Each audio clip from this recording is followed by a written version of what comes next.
Welcome to Learning Mandarin, Chinese short story, discovering Chinese zodiac animals' personality, 12生肖性格。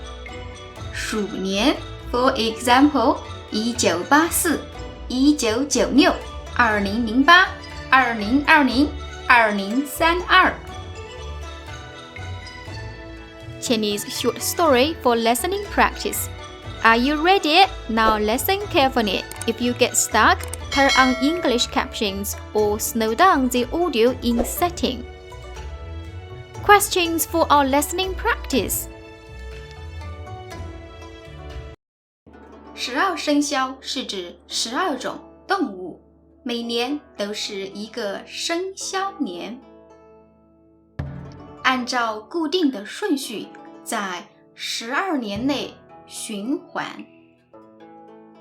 比如2020年是鼠年，鼠在12生肖中排行第1。如果你生在鼠年，用中文你可以说我属鼠。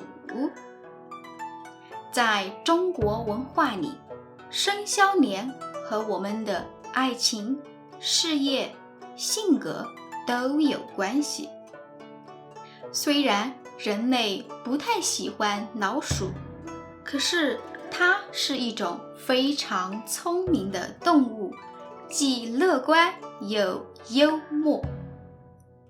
这也是属鼠人的特点。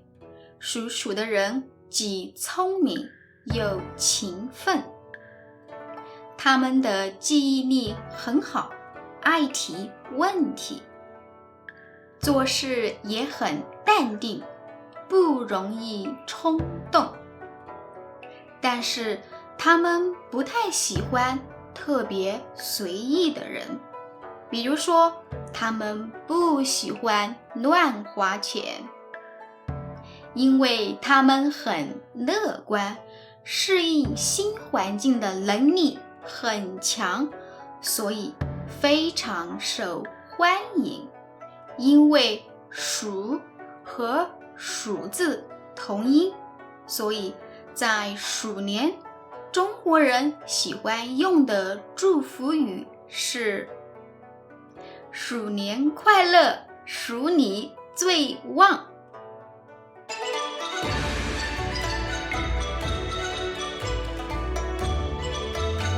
Thank you for watching. If you like my video, please hit the like button and subscribe my channel.